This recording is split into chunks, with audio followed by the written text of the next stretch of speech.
Chapter 3. Is opportunity monopolized? No man or woman is kept poor because opportunity has been taken away from them, because other people have monopolized the wealth and have put a fence around it. You may be shut off from engaging in business in certain lines, but there are other channels open to you. Probably, it would be hard for you to get control of any of the large cell phone companies or cable companies. Not impossible, but those fields are pretty well monopolized. The internet, on the other hand, is still in its infancy and offers plenty of scope for enterprise. Alternative energy, waste management, and health sciences in all their branches will give employment to hundreds of thousands and perhaps millions of people. Why not turn your attention to the development of sustainable energy or other emerging technologies instead of competing with established giants in established field? It is true that if you're a meter reader in the employment of an energy company, you have very little chance of becoming the owner of the company in which you work. Not impossible, as Fred Turner went from flipping burgers at McDonald's to being the company's president, and Andrew Carnegie worked in a steel mill before becoming the owner of the world's largest steel company, U.S. Steel. That kind of rise of the ranks happens, but it is also true that if you will begin to act in a certain way, you can soon be able to leave the employment of the energy company and seek opportunities that will be more prosperous for you and aligned to your greater abilities that will bring you greater riches. There is great opportunity at this time for people who will think creatively and prosperously, who will not succumb to the morbid gloominess of the economic recession. Such people will certainly get rich. You may say that it is impossible for you to prosper when the economy is in such a downturn, but I'm going to prove to you that the downturn is exactly the time to apply new ideas and employ the certain way. At different periods, the tide of opportunity sets in different directions, according to the needs of the whole, and the particular stage of social evolution that has been reached. At present, in America, it is setting toward technology, alternative energy, information management, health and wellness professions, and the allied industries. Today, opportunity is open to the technology-savvy worker in any field. There is abundance of opportunity for the people who will go with the tide instead of trying to swim against it.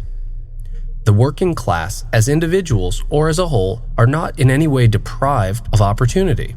Workers are not being quote-unquote kept down by their bosses. They are not being held back by the big companies they work for. As a class, they are where they are because they do not do things in a certain way. The working class may become the master class whenever they will begin to do things in a certain way. The law of wealth is the same for them as it is for all others. This they must learn, and they will remain where they are as long as they continue to do things the way that they do. The individual worker, however, is not held down by the ignorance or the mental slothfulness of his class. He can follow the tide of opportunity to riches, and this book will teach him how. No one is kept in poverty by a shortness in the supply of riches. There is more than enough for all. A palace as large as the Capitol in Washington might be built for every family on earth, and from the building materials in the United States alone. And under intensive cultivation, this country would produce wool, cotton, linen, and silk enough to clothe every person in the world, finer than Solomon was arrayed in all his glory, together with food enough to feed them all luxuriously. The visible supply is practically inexhaustible, and the invisible supply really is inexhaustible. Everything you see on earth is made from one original substance, out of which all things proceed. New forms are constantly being made, and older ones are dissolving, but all are shapes assumed by the one thing.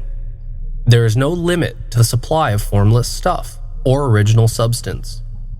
The universe is made out of it, but it was not all used in making the universe. The spaces in, through, and between the forms of the visible universe are permeated and filled with the original substance, with the formless stuff, with the raw material of all things. 10,000 times as much has been made might still be made, and even then, we should still not have exhausted the supply of universal raw material. No man, therefore, is poor because nature is poor or because there is not enough to go around. Nature is an inexhaustible storehouse of riches. The supply will never run short. Original substance is alive with creative energy and is constantly producing more forms. When the supply of building material is exhausted, more will be produced. When the soil is exhausted so that foodstuffs and materials for clothing will no longer grow upon it, it will be renewed or more soil will be made.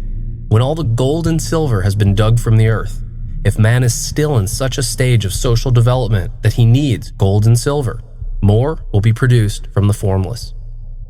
The formless stuff responds to the needs of men. It will not let them be without good things. This is true of man collectively.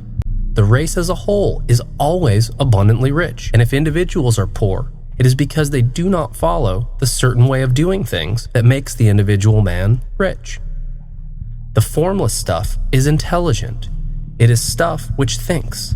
It is alive, and it is always impelled towards more life. It is the natural and inherent impulse of life to seek to live more. It is the nature of intelligence to enlarge itself, and of consciousness to seek to extend its boundaries and find fuller expression. The universe of forms has been made by formless living substance, throwing itself into form in order to express itself more fully. The universe is a great living presence, always moving inherently toward more life and fuller functioning. Nature is formed for the advancement of life.